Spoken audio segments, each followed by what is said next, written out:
ja, rijkdom eigenlijk. Dit is gewoon zak gewoon. En je kunt zulke mooie dingen met mij zien. Dat is gewoon, ja. Zelfs al is het een beetje al verwudden, dan nog jouwt het een hele mooie print. Misschien wel extra mooi zelfs. Ja. De derde blomkes, dat jouwt gewoon een heel mooie kleur nog.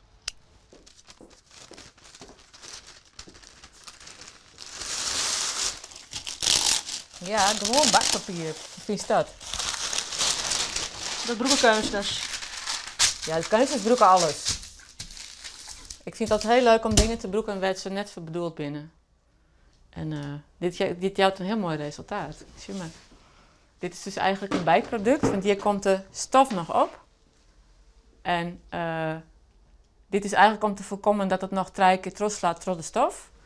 Maar ik vind stiekem dit nog mooier dan het product zelf. De stof die het eco-print wordt. Ja.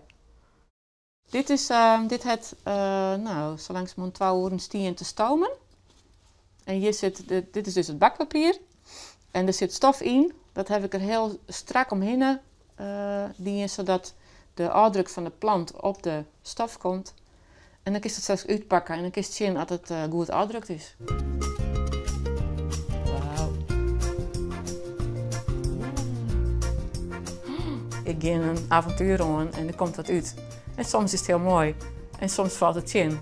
Maar dan heb ik er wel weer wat van geleerd van, oh, dat zoek ik de volgende keer ooit aan kunnen. Maar je wil graag verrast worden, begrijp ik. Ja, vind ik wel heel leuk. Ja. En ik wil dus ook altijd weer verrast door een natuur.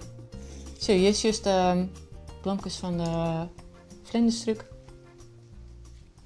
De creativiteit is altijd veel leuk voor de bij. En pas later is dat volle meer naar voren komen. Zo van, nee, dat is net leuk voor de bij. Dit is mijn hoofdmoot en dit is wat ik verleef, zeg maar. Want waar heb je verleerd dan? Organisatiepsycholoog. Dus er zit de filosofische kant natuurlijk ook wel in. En ik ben heel erg aan het gangen met vernijing van organisaties en persoonlijke ontwikkeling van mensen. Dus het heeft er ook wel in zitten. Maar juist die creatieve ingangen, dat is pas sinds 2004 dat ik daar een opleiding verdiende. En toen ging het echt los. Ja. Oh, kijk dan. Wil je blied van? Ja, dit is zwak uitdrukt. En waar wil je daar zo blied van? Dat alles er al is. Dat hoeft alleen nog maar de oors nooit te zien. En dan juist een hele wraad in zo'n iets blomken, bij wijze van spreken. En ik vind het heel mooi om dat oorsje te laten zodat mensen dat opvalt. Want ik denk dat een heleboel mensen gewoon omheen zeggen. En ik wil eigenlijk zeggen van, tje dan, zo mooi. En dat wil ik eigenlijk wel uitdrukken met mijn kunst. En waarom wil je dat zo graag?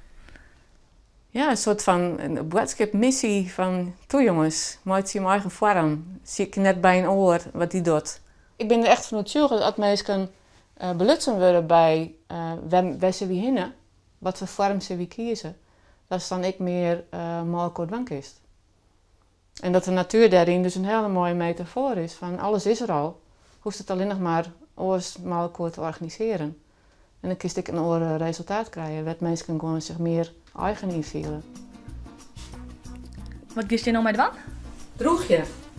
En dan zien we wat er opbloot. En ik denk dat ik dan stikjes pak en er omslagjes van boekjes maar uit zie.